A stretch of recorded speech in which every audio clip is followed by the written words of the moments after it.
It's Inside the Trenches, right here on ESPN New Orleans, baby. I'm your host, Marlon Favorite. I got that boy Fred in the building, and I got the homie Delvin Breaux in the building, former New Orleans Saints cornerback. Played around the league with me at the New Orleans VooDoo, signed to LSU, couldn't play one snap at LSU because he had a neck injury, which this book right here y'all see in front of me, Unbroken, and we put the bro in there, you know what I'm saying? That's his last name. I like it's cool. Like, you heard me. You did. You did. We I want y'all to go get that. You can go get that on Amazon. You can go to his Instagram at BroShow40. He'll even, hey bro, I want to buy the book. Could you give me an autographed copy? My boy gonna autograph that thing and get it to you. And I want to thank our sponsor segment. Our sponsor for the segment, Uptown Sports Social. They're located at 3218 Magazine Street, right here in New Orleans, Louisiana. Check this out. Every Monday, we're there, 6 to 8 p.m., doing our live remote. Probably get bro to come through on a couple of the Saints games. We'll talk about it, eat some wings, and enjoy ourselves. Nice little atmosphere. They got all the sports flags up there. We're there every Monday, 6 to 8. Be sure to get on with us for sure. Well, bro, we talked about your book. We talked about your hemp business. We spent a little time talking about the event on the 18th. Again, it's May 18th and 19th in Gentilly at Dillard University. They're going to have a mental health boot camp if y'all just getting in y'all car and y'all didn't catch it. So that's for sure that. But we're going to get into these Saints days, man. Before you got with the Saints, you were talking to us on air about your New Orleans VooDoo story. So tell our listeners about how quick and rapidly fast this thing went. Yeah, man. So once I got done with my semi-pro league and everything, I ended up going to work out with the New Orleans VooDoo. I killed the workout, met P.O. and everybody there, man. And once I got to the VooDoo, I think it was like the first 3 weeks. I'm doing well. I'm starting as a rookie and everything. And then my agent just reached out to me. He like, bro, they got a couple teams in the CFL ready for you to come up and play. I say, what? I'm like, bro, I only played 3 games. I just messed up my shoulder. Like, bro, like, what you mean? He said, man, they love your size. They love your ability. They love your speed, the way you're covering. And then you got to think, in the CFL, they do the waggle motion too. So you're already preparing yourself.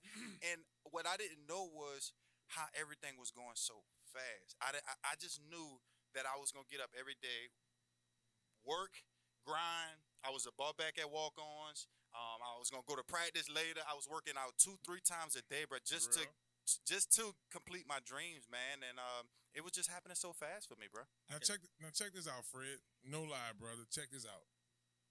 Bro tried out for the VooDoo 3 times. He ran a 4.3 3 times. P.O. called me, hey, man, this guy. I said, man, I'm telling you, it would have been him and Patrick Peterson locking the corner down. No lie. Man, he got routed up by one of our wide receivers, played in the league for a long time, Q Payne. Q routed bro up. Man, when I tell you that dude, like almost like a baseball player, stopped, made his way back to that ball, swatted it down.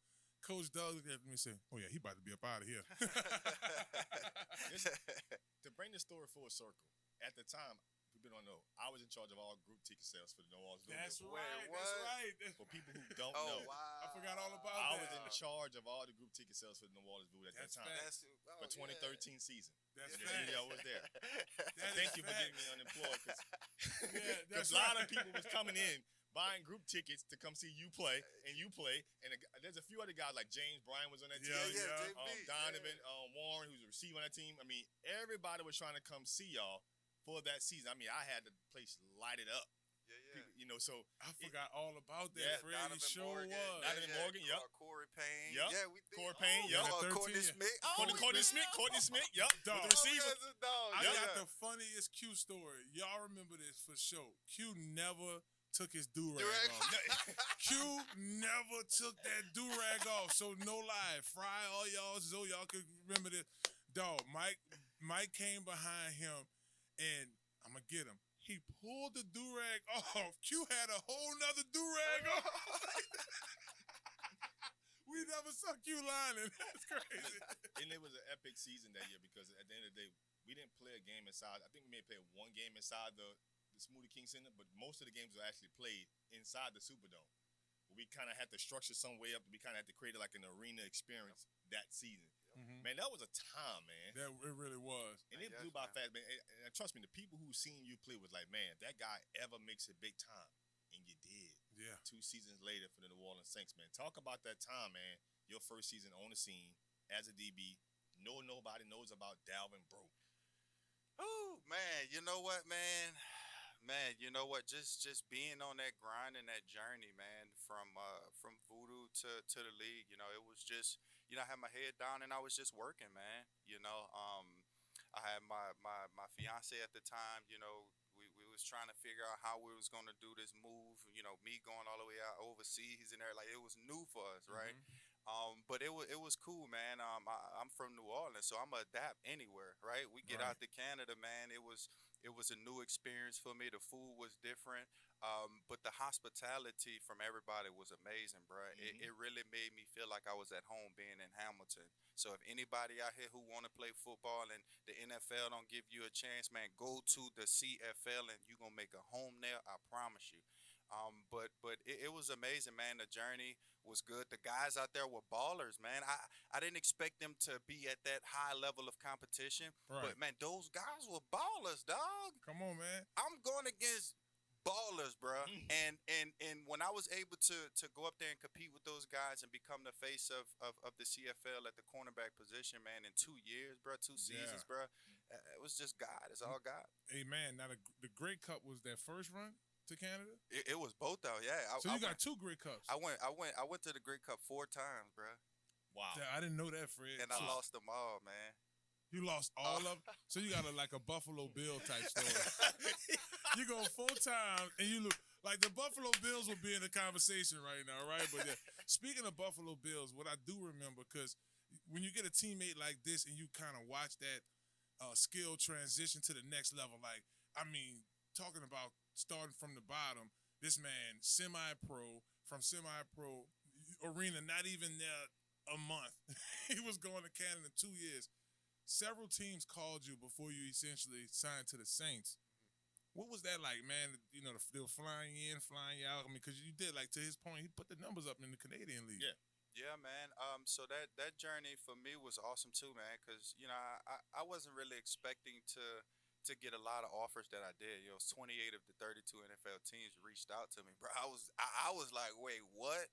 And then they had me traveling from city to city, state to state. I'm like, bro, my body was getting tired. But the fact was, I couldn't let my mind lose my focus. I couldn't let it distract me from my ultimate goal, and that was to get on a team, make somebody's 53-man roster. Right. So I was all in hotels. I was running up some of them bills, boy. Listen, boy, they had the room service. They were like, Delvin, you can have this amount of you. Man, I was really just enjoying the moments, man, because first of all, I wasn't expecting to be in this spot, man. I broke my neck for God's sake, and to be here, I'm gonna enjoy every moment, and I did it, bro. I did, man. It was awesome. I can tell you one thing, man. The situation that you had in New Orleans, just being home, right? When you finally do make the decision, you sign with the Saints, man. Your first year in 2015, man, it was an epic year because obviously the Saints are coming off that Tracy Porter, Jabari Greer type run, and that cornerback position was a void. And you come in and it's like, man, who fought is? Who fought it? And talk about that time, your first season, man, at the pro level, making your statement, making that stamp on the league, and talk about playing against a guy like Julio Jones. Yeah, man. So my time in the league, man, and first and foremost, just the workout that I was invited to, you know, for the Saints, and shout out to Terry Fontenot and those guys are reaching out to my agent to get me in at a workout. The workout was phenomenal. I knew I was going to make it from the moment I woke up that day. Something was just in my spirit saying, you're about to make this is it. At home, bro. At home. This is it. And mind you, not everything was so differently going to other teams because they would work, you know, they would give me a workout first. They was like, all right, look, we're going to put you through all these drills first, then we're going to go let the doctor see if you can get medically cleared. All of them was doing that, bro. And I'm like, bro, that's backwards to me. Why aren't y'all medically clearing me first, then go put me through the workout? They wasn't doing it. But the Saints, bro, it was just crazy because the Saints did it that way. I went, saw Dr. Jones and them that morning, and he was like, how you feeling? I said, man, I'm feeling great. They put me through tests and everything. He was like, nothing's wrong with your neck. I said, no, man, put me through a few more tests. He was like, welcome to the team. Yeah, they already want to sign you. They already want to sign you. He said, man, go have a great workout and welcome to the team. And I was like, oh, I just got I did cleared. my physical first too. Then I worked out. So it's kind of like they don't tell you. You just get the contract. Hey, welcome to the team. So it's kind of that's a dope You story. Louisiana boys, boy, I tell you. Yes, Louisiana made, Louisiana proud. If y'all just tuning in, y'all listen to former defensive back shutdown corner Delvin Breaux. Y'all follow him at Breaux Show 40. Locked up Julio Jones, T.Y. Hilton, even went against Odell. What was one of your favorite matchups? Like, who gave you? Yeah. All of them. All my matchups were my favorite, man, because like I said, it was an opportunity to be there. You know what I'm saying? So everybody who I lined up against, I studied my opponents at least 40 to 50 hours a week just to make sure I'm dominant when I step on that field, Fav. So every receiver that lined up in front of me, man, all of them were my favorite matchups. Whether I won that round or I lost that round, I was just thankful to be in there, man. It was awesome. Didn't mind putting his nose in there, making plays? No, making plays, making fumbles. I mean, at that time, like I said, that cornerback void was such a void, and you coming in just putting life into it. Yep. You know what I mean? And it was for those 3 seasons, man. You played, man. You had a huge audience. A lot of people came to the arenas and they bought a lot of 40 jerseys, bro. And the spotlight was on Delvin Breaux. Yeah, man, I appreciate. I still see them 40 jerseys walking around here now sometimes, man. And when I see a person wearing a 40 jersey and it's not signed, I'm going to sign it. Yo, let me sign it for you. Straight up, man. And at the time, I was doing the Uber. I just retired. I dropped a couple off to the game, and it was like, "Do you know Delvin Breaux?" And she got out the car. That's my bro. Definitely. Well, y'all don't go anywhere. Bro, go stick around with us. One more segment. Y'all make sure y'all stay tuned in. We want to thank our sponsor, Uptown Sports Social, for this segment. We're going to talk about the current Saints room, man. See how them DBs looking right now. It's Inside the Trenches on ESPN New Orleans.